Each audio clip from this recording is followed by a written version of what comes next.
All right, Elizabeth Warren, CNN Town Hall. Let's talk about it. Elizabeth Warren by far has the most comprehensive policy platform of any candidate, bar none. The woman has ideas, and she has lots of them, and they're good ideas. I got to give her props. They are good ideas. Here's her talking about her plan for free college and for eliminating the debt relief, a college loan debt relief that she rolled out just the other day. This is the America we live in now. Basically, to get a shot at a middle-class life, you've got to have some post-high school technical training, 2-year college, 4-year college, maybe graduate school, depending on who you are and what you're ending up doing. The position of the federal government has been good luck to you. You're on your own. The one thing they've done is they've lent tens of thousands, hundreds of thousands, millions, billions of dollars to our students, and it is now crushing them. So my proposal is to say this isn't right. What we have to do as a country is roll back that debt. And so I have two parts to the proposal. Part one is that we say that we are going to roll back student loan debt for about 95% of students who have debt. That's part one. And part two is to make sure that we never get in this mess again on student loan debt, and that is to make college universally available with free tuition and fees, and to put more money into Pell Grants so that students of color, so that our poorest students have real access to college, and that we put some real money into our historically black colleges and universities. This is about opportunity for everyone. And can we talk about how to pay for it? I was just about to ask for a minute. You want to ask? Well, because that is the criticism, obviously, from Republicans to say, how are you going to pay for it? And even from some centrist Democrats who say, doesn't this feed the narrative that Democrats just want to give everything away for free? So let's remember where this all started. I started in several months ago talking about a wealth tax, an ultra-millionaire's tax. It's 2 cents on every dollar of the great fortunes above $50 million. So your 50 millionth and first dollar, you got to pay 2 cents, and 2 cents on all of the dollars after that.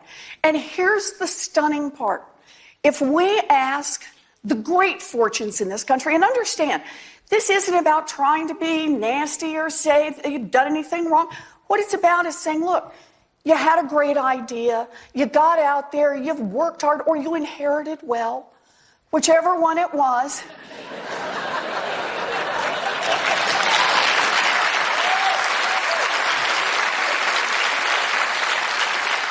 But now that you've got that great fortune, spend just a minute to remember how you got it.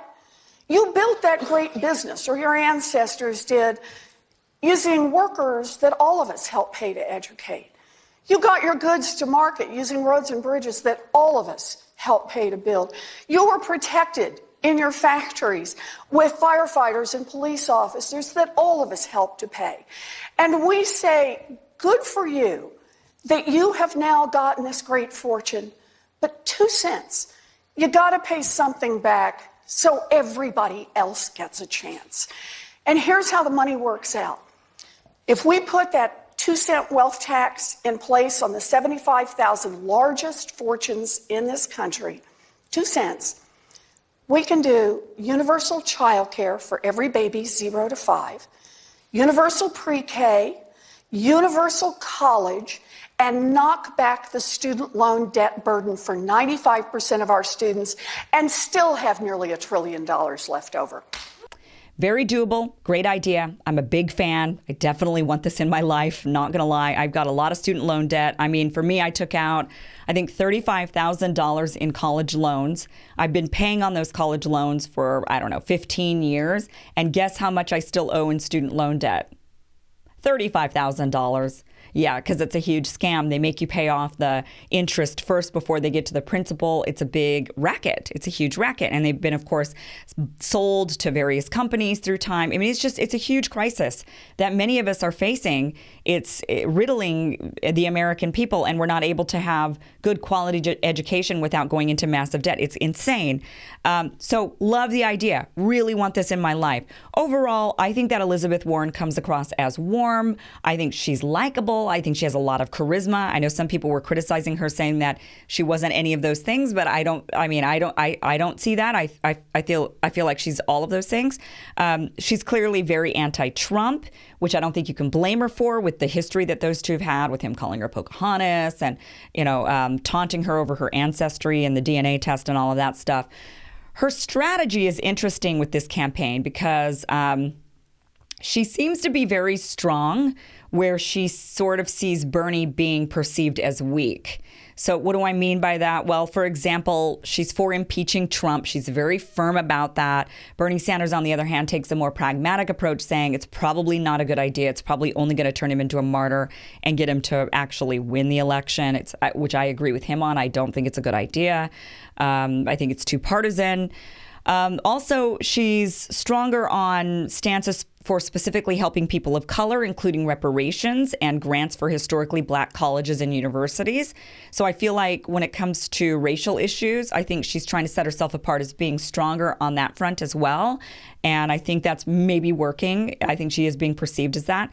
She's also vehemently says that she's a capitalist who just wants to regulate the game more. So she's setting herself apart, saying, I'm not a socialist like Bernie Sanders, I'm a capitalist. And so I think she's really kind of honing in on what makes her different from Bernie Sanders, and it's those things. Otherwise, the two of them are actually quite similar in a lot of ways when it comes to their domestic policy.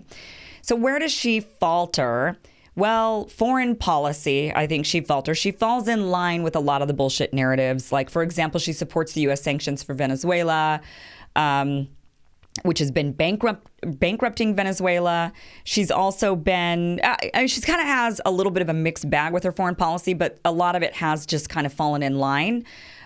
She's voted for the military budgets and expanding them from time to time, continuing that.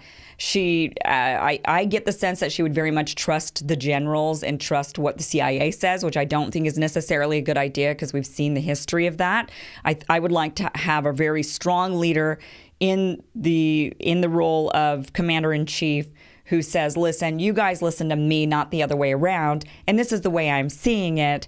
And, of course, I want the commander-in-chief to listen to others and their opinions and look at the intel, but with a critical eye, and be a little bit skeptical because we haven't had a very good foreign policy history, And you can watch all of my videos on that, by the way, by going to my channel. I've got a whole channel on war and terror, and you can watch through those videos where I really lay it out for you, how we've really gone off the deep end in a lot of ways here as a nation.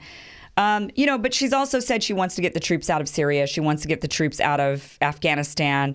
She said that she wants these things, but on the flip side, she's been supportive of some other things when it comes to foreign policy. It seems like she's just kind of trusting the narratives of people around her rather than doing her own research or having her own or formulating her own opinions. That to me is a bit scary because for me, foreign policy is a very, very big deal. Medicare for all. She seems to go a little bit back and forth on this. She is a co-sponsor of Bernie's bill, but she also says that she sees multiple paths. So, because she says she's a capitalist and she's trying to really paint herself as that, a little bit leery on where she's going with Medicare for all. What gives me hope is that she has rolled out these universal education and college debt loan relief plans. And so that makes me think, I think she gets it. I mean, I do.